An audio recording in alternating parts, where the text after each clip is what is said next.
Бирок ал мага мындай деди. Менин сага болгон ырайымым жетиштүү. Анткени менин күчүм алсыздыкта жеткилиң болот.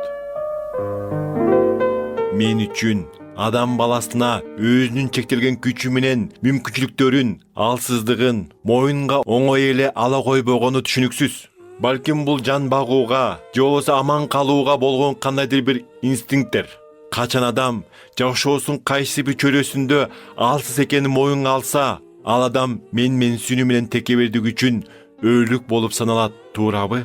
Ал чындыгында мындай абалга келүү менен адам өзүнө көп мүмкүнчүлүктөргө жол ачат.